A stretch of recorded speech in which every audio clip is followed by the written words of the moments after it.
When people think about plants, they often think of the common trees, flowers, and bushes they see every day. Most don't realize that the world has tons of crazy foliage growing all over the place, some of which have the ability to kill any living thing that gets too close. Who needs Triffids when we already have some otherworldly plants here on Earth? Hello, and today we're talking about terrifying plants that want to kill you. Venus flytrap. When exploring the world of creepy plants, people usually think first of the Venus flytrap, and with good reason.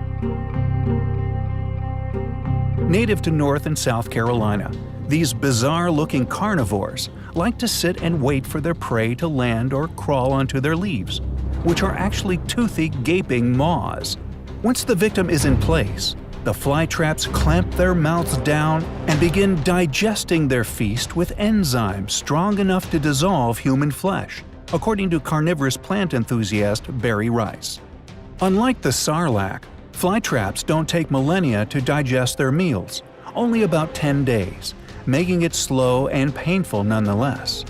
Fortunately, Dianae muscipula don't grow as large as the one in Little Shop of Horrors, unless science finally steps up to this issue. Still, its diminutive size is probably why this plant doesn't have as big an appetite as this next customer. Nepenthes attenboroughii. Discovered in 2000, the Nepenthes attenboroughii, or Attenborough's pitcher plant, is a bit more ravenous than other carnivorous plants. While most meat-eating plants resign themselves to insects and arachnids, the pitcher plant craves mice and shrews, according to the BBC. Being a pitcher, the plant collects water during rains. When rats and other vermin, and even birds, peek their heads in to take a sip, the Philippine plants slap down their lids, trapping their unlucky yet juicy quarries in their football-sized traps and begin dissolving them. New York City's officials ought to figure out a way to cultivate some of these to take care of that rat problem they're always talking about. Dendrocnide excelsa. Dendrocnide excelsa, or the giant stinging bush, looks like any other plant, and that's where its otherworldliness comes from. It's learned how to camouflage itself so it doesn't stand out. Herein lies its treachery. This innocent-looking Australian plant actually possesses an incredibly painful, poisonous sting, which has been known to kill dogs and horses. People who have had contact with the sting, such as ecologist Marina Hurley, describe it as a combination of acid burn and electrocution. In fact, the sting is so agonizing that once an Australian police officer shot himself in order to escape the pain, according to Australian Graphic. Another man claimed to suffer from the plant for 2 years after his pricking. Intriguing note: the British Army supposedly used the tree to develop chemical weapons at one point in the 60s. They found the right plant.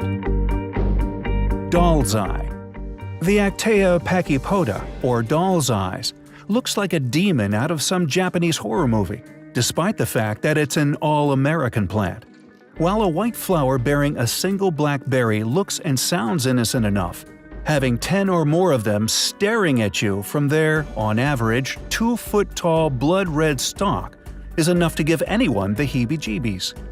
When you add the fact that the plant is poisonous enough to kill a human, it magnifies the plant's demonic nature.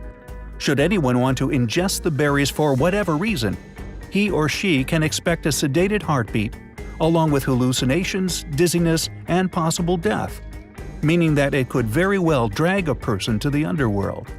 However, the poisons have no effect on birds, which is how its seeds are spread, and that means the birds are in cahoots with this plant. Any hiker who comes across the doll's eye should stay far, far away. Drosera capensis. The Drosera capensis, or Cape Sundew, is what you get when you cross an octopus with a plant and put its stomach on the outside. Another carnivorous plant, this South American perennial waits until unsuspecting arthropods land on it, which is the signal to chow down. When, say, a butterfly lands on a leaf that is actually covered in sticky tentacles, they wrap around the victim and then begin to digest it right out in the open, in full view of the victim's family, because this plant likes to have an audience, apparently. Its appetite is so voracious that it cannot be contained to one country. In 2001, the Cape Sundew went on a food run to New Zealand, where it's considered an invasive species, according to the New Zealand Plant Conservation Network. It truly is an alien plant. Strychnos nux vomica. It should come as no surprise that the strychnine tree is poisonous. However, most may be surprised to learn just how toxic the Strychnos nux vomica is. It actually contains two poisons. The first, of course, is strychnine, which is used as a pesticide for taking care of rodents, birds, and nosy neighbors. This poison can be found in the fruit, which is easy enough to avoid. Just control yourself and don't eat it. The other poison, brucine, can be a bit more tricky. Found in the bark, most people succumb by consuming ceremonial drinks made from this tree, which is easily confused with the Alstonia scolaris, which is the tree that should be used, as it's safe to consume. This happens in India a bit, according to the National Center for Biotechnology Information.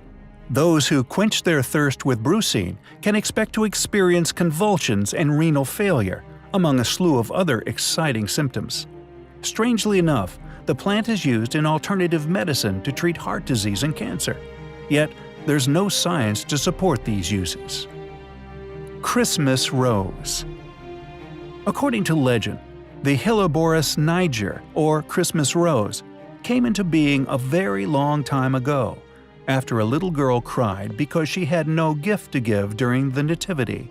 But in actuality, this deceptively beautiful plant was beamed down by homicidal aliens because, despite the festive name, the Christmas rose is anything but a gift. In fact, its whole name is a lie. It has nothing to do with Christmas, and it's not a rose. It's actually a buttercup of death. Should anyone ingest it, like on a dare, that person can look forward to burning sensations in the throat, mouth, and eyes, as well as gastroenteritis and hematemesis. For those who don't know, is vomiting up blood. Hey, blood is red, and red is a Christmas color, so maybe that, along with the green of the stem, is where the name Christmas rose comes from. Regardless, this is probably not a great stocking stuffer. Stick with chocolate oranges or subscribe to our channel and turn on notifications. Thank you for watching. Join our channel for more interesting videos.